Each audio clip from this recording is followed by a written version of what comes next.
Мал е бројот на луѓето што можат да ја задоволат желбата по воден пат да ја минат реката Вардар, да уживаат во глетката на пејсажот од една друга перспектива, од која се изгледа поинаку, поголемо, побушно и поубаво. Географскиот лик на патот низ кој минува Вардар е убав пример на дарежливост на природата. Питомите котлини, проткајани со карпести и шумовити клисури, се сменуваат на изменично од изворот над Гостивар се до југословенско-грчката граница. Тоа е убава гледка на релјеф што се протега во големи размери. Особено ако се гледа од трите ракурси, од вода, посуво и од воздух. Токму за нив, за љубителите на речната природа, ги понудуваме овие кадри, снимени низ брзаците на Жеденската клисура. Неа уште ја наречуваат Вардарски дервен. Реката овде има разбеснет тек, особено на почетокот на клисурата. 3 или 4 километри, брзаците континуирано се спојуваат еден во друг. Камерата тешко се држи врака, а со тоа изборот на кадар е отежнат.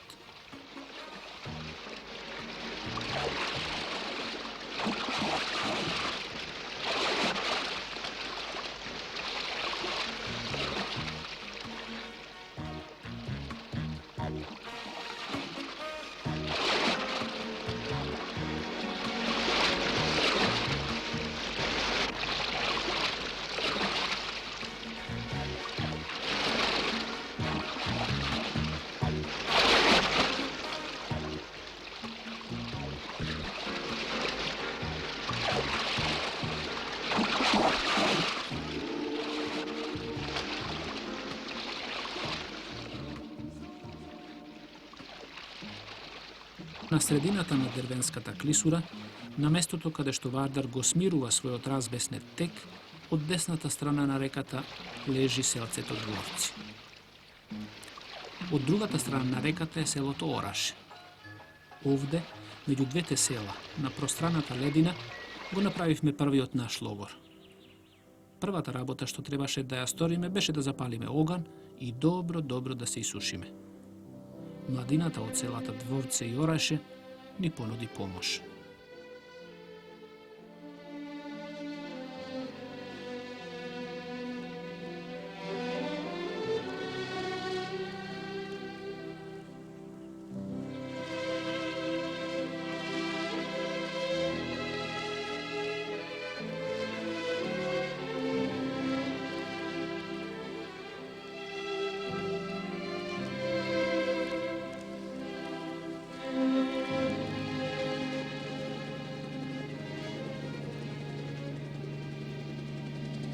Над левиот брег на Вардар, таму горе, на тесен планински гребен, стојат урнатините на најдобро запазениот средновековен град во нашата република. Овој пат води кон него. Со векови не е користен, а сепак останал зачуван како до вчера по него да минувале безброј луѓе. Градот е поставен на планински гребен што на југ завршува над Вардар. На највисокото место, кое е проширено, стои горниот град. Опфатен е од сите страни со високи ѕидови. На северниот и јужниот крај има големи и многу масивни кули, високи и денес до 10 метри.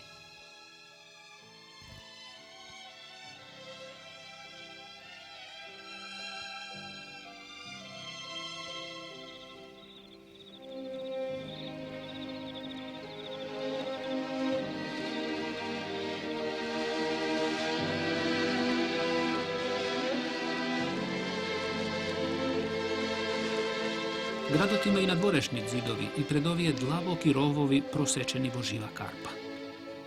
Северно од него е предград, опфатен исто со ѕидови и со јасни траги на некогашните градби во него.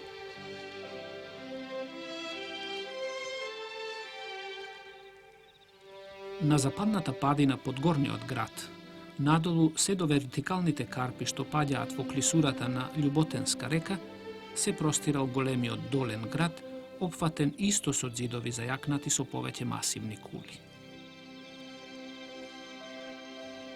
Надвор од ѕидините на долгиот црт погребенот кон север се надзираат повеќе низови од куќи на големо отворено предградие.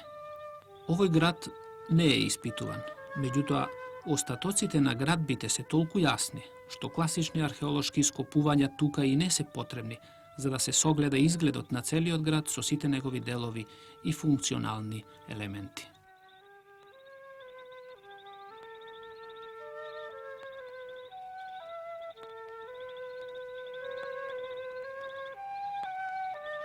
Градот Собри може да послужи како школски пример за изгледот на средновековните градови кај нас, материја речиси сосема непозната и се уште неиспитана.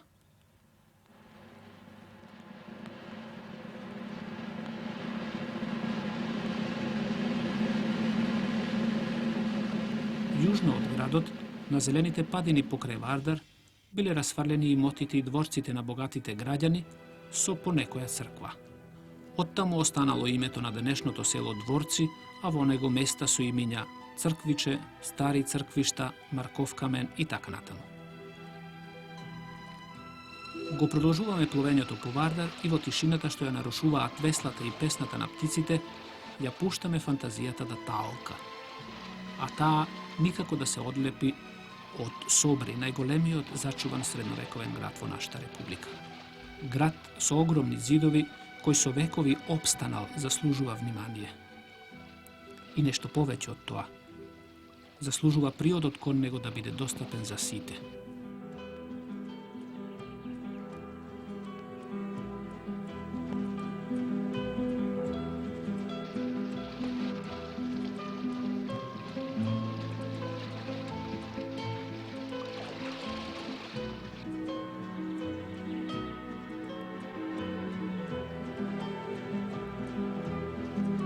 Покрај брегот на реката минува и железничката пруга што го поврзува Тетово со Скопје.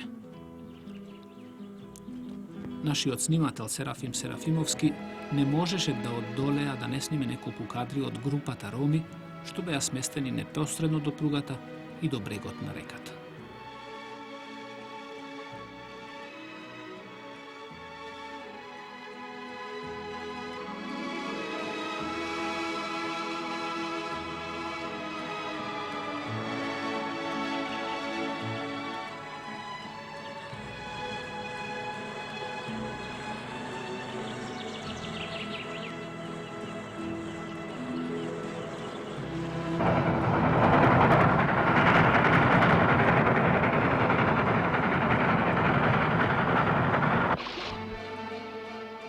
Пред да заврши жеденската клисура, одлево, веднаш до брегот на реката, од две дупки блика кисела вода. Пристигнуваме со чанците, правиме неколку кадри, пиеме од водата и се разбира ги полниме пластичните канти, што ги носиме со себе, па го продолжуваме патот.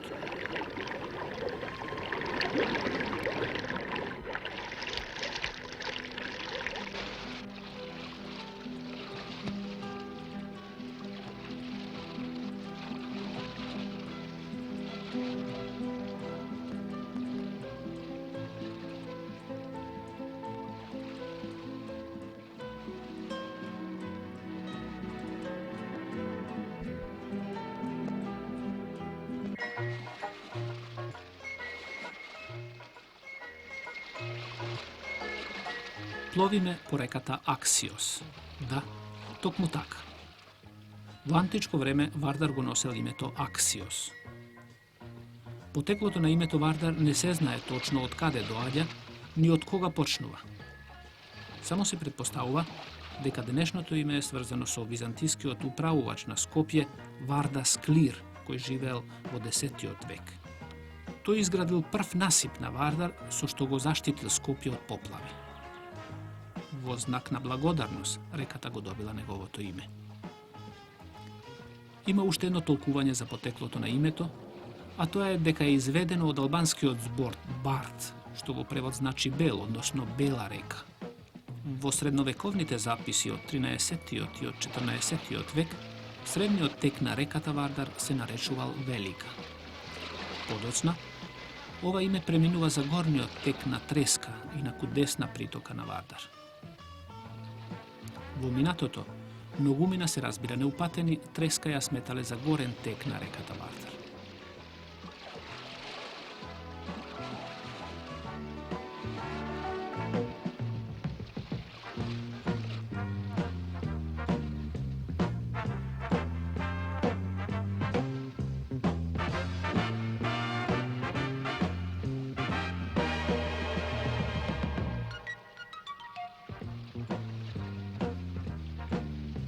Веќе го чувствуваме крајот на Жеденската клисура.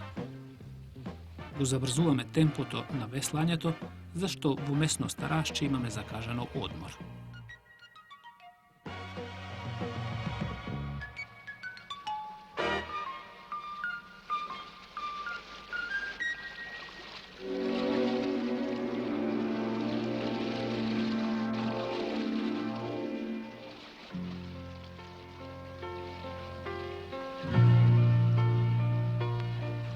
При излезот од оваа клисура, од десната страна на реката, во подножјето на планината Жеден, се наоѓа познатиот крашки извор Рашче, еден од најаките и најзначајните врутоци во Македонија.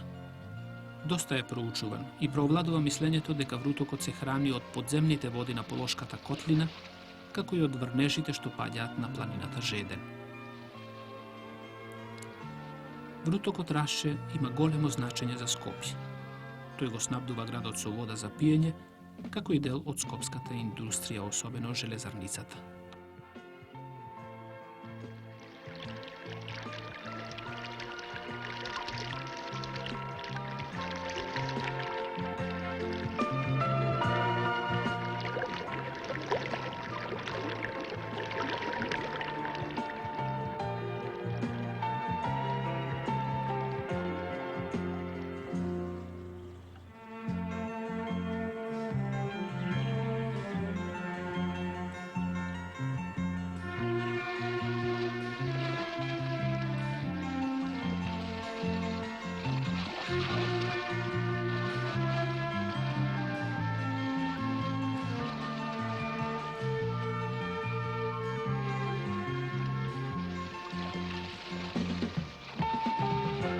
На источниот крај на Дервенската клисура, стесната со Косматица од север и масивот на Жеден од југ, теренот наеднаш се отвора и Вардар избива во Скопската котлина.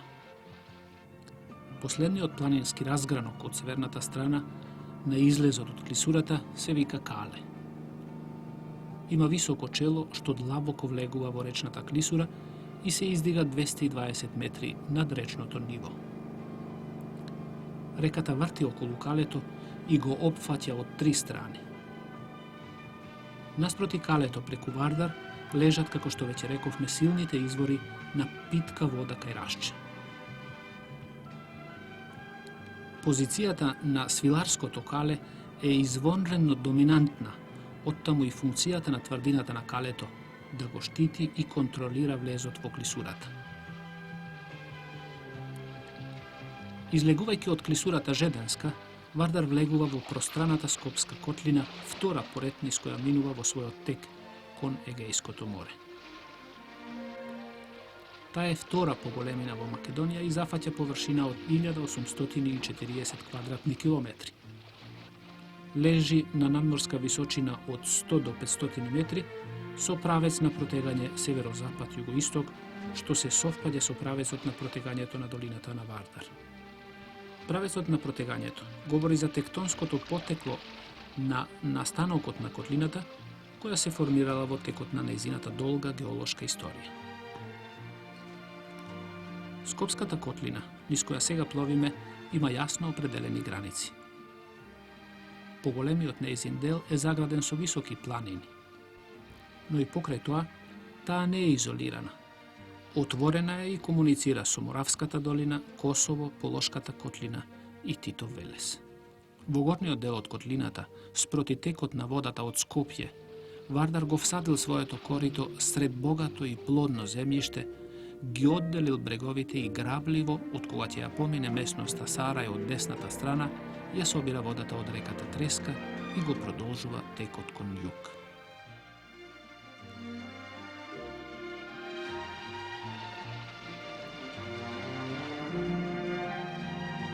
Posливот на треска во Вардар, кој е мирен, без наносен материјал поради акумулацијата матка, речното корито очигледно е зголемено и ни дава можност полесно да пловиме. Водата од треска, бистра и чиста, долго ќе се препознава додека не се претопи со матната вода на Вардар.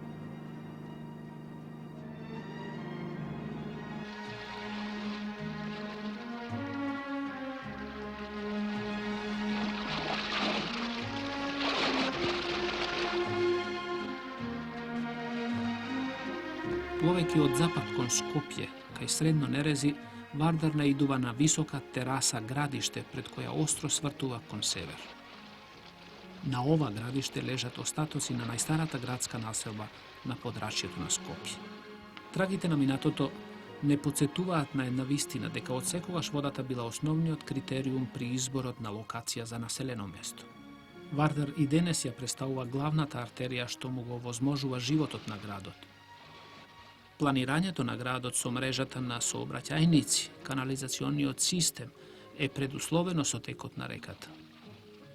Нашиот далечен прадедо, со својата чиста мудрост и едноставност, својот опстанок секој пат го врзувал за изобилството, што му го нуделе речните котлини и доби.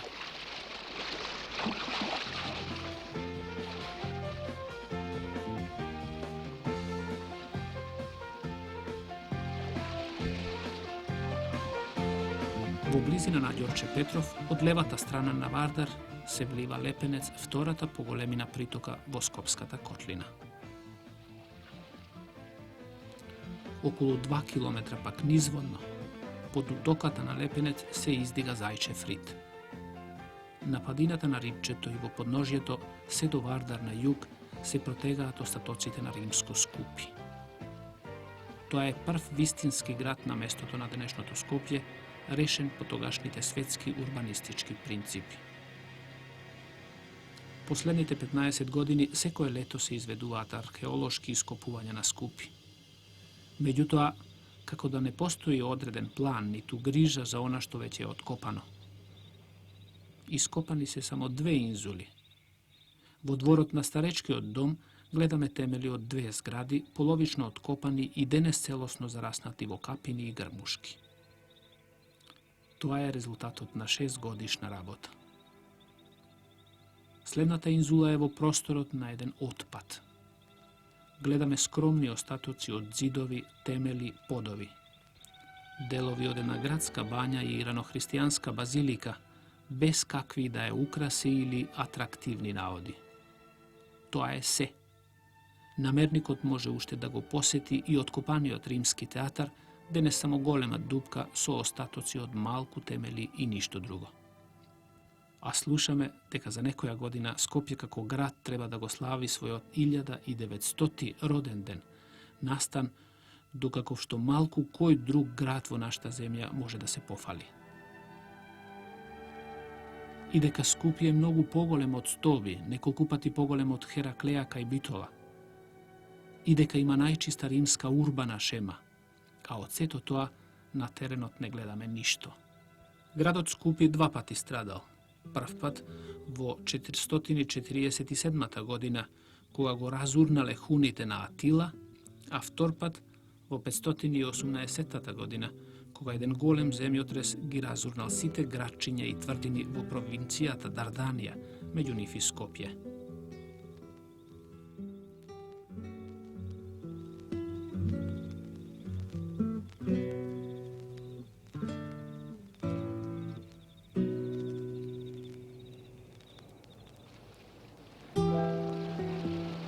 Пловиме по Вардар низ Скопје, мислите пак ни лутаат во минатото. Откриените факти и честите докази за материјалната култура, што представникот на котлината ги закопал во земјата и ги оставил за проучување на науката, ќе поттикнуваат разговори на испитувачите за нови содржини, за нови заклучоци.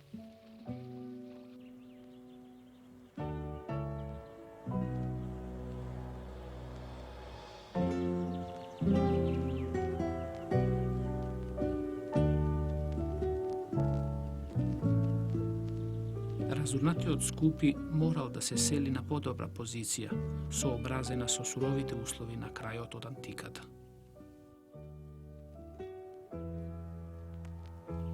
Podominantna lokacija od ova navodno ne može da odbere.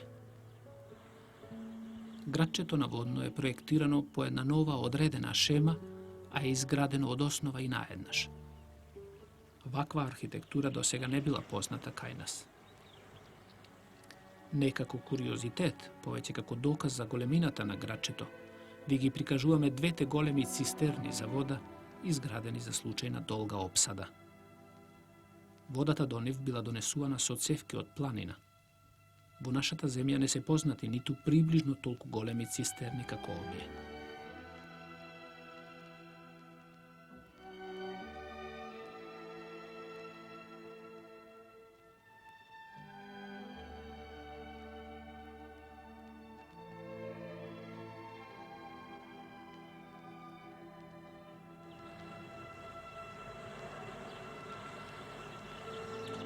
So naselovanjem na Slovenite. Gradot će se obnovi i će se vika grad Crnče.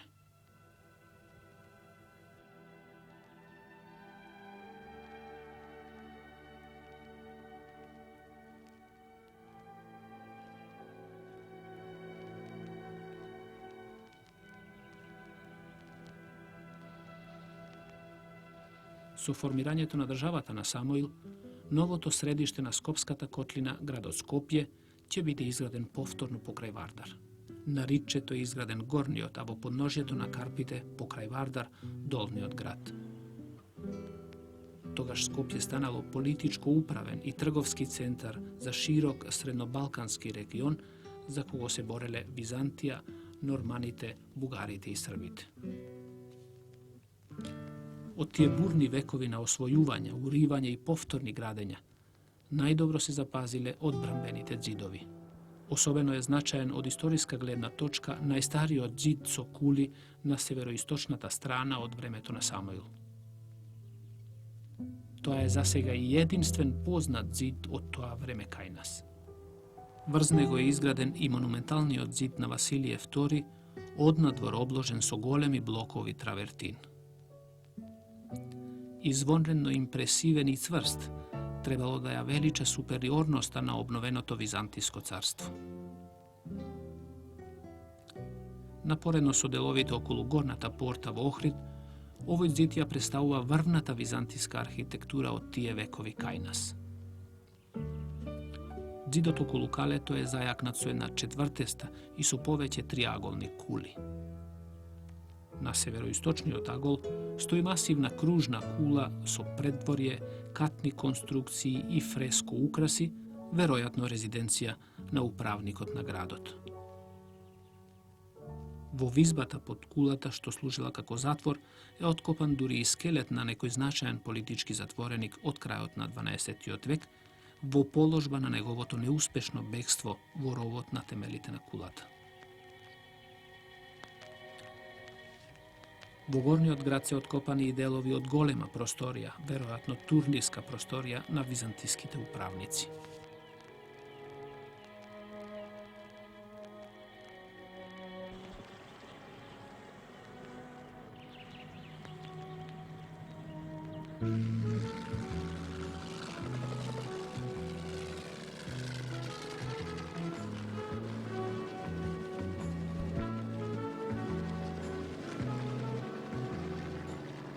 Turski odpoet Dilger Zede, koji živel vo 17. vek, pominal ni Skopijeve što zabeležal.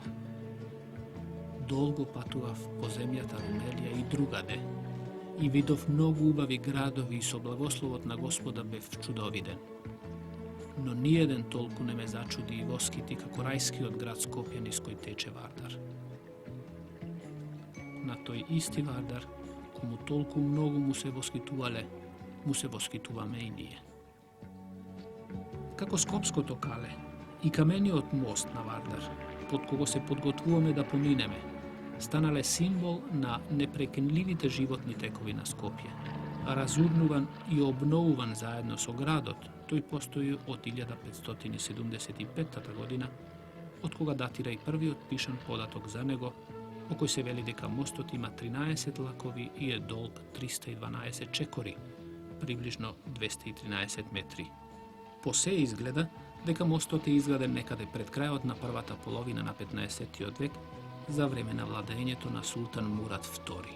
Во близина на камениот мост на Вардар, на едно од најубавите места во Скопје, се издига репрезентативен и добро зачуван амам, некогашна турска бања, која е, како што вели преданието, само по името, зашто никој пат не послужило на својата права намена. Го изградил Дауд Паша, заповедник на Скопје во 15-тиот век, и го наменил за својот харем.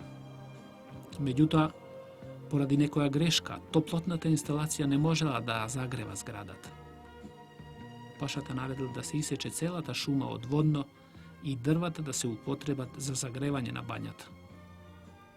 Но таа останала ладна, а брдото голо.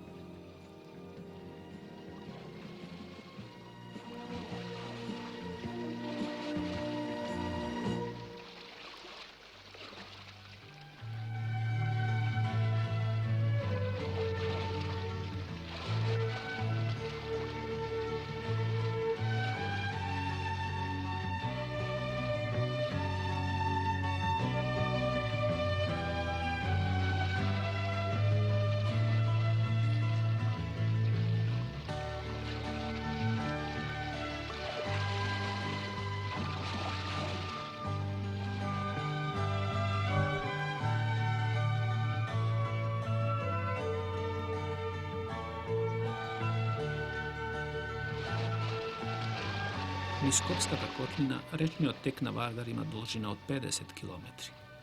Од излезот на Скопје, па надолу до почетокот на Таорската клисура, Вардар ги има сите карактеристики на рамничарска река. Најпрвим, коритото е мощно и нестабилно. Тоа е предизвикано пред се од забавувањето на нормалното отечување и намалување на преносната моќ на реката. Потем, како последица на ова следи депонирање на материјалот, издигање на коритото, дури и над околните терини и накрај намалување на речниот пат. Вардар на овој потек има кривулест и бавен од и изразита компонента на бочно поместување.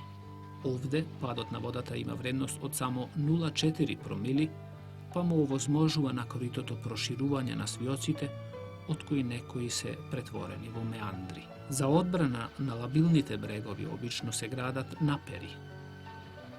На загрозените места се нафрлуваат камени блокови или се пресечуваат свиоците или меандрите. Исправеното речно корито овозможува побрз протек и пренесување на наносот, како и известна привремена стабилност на новите брегови.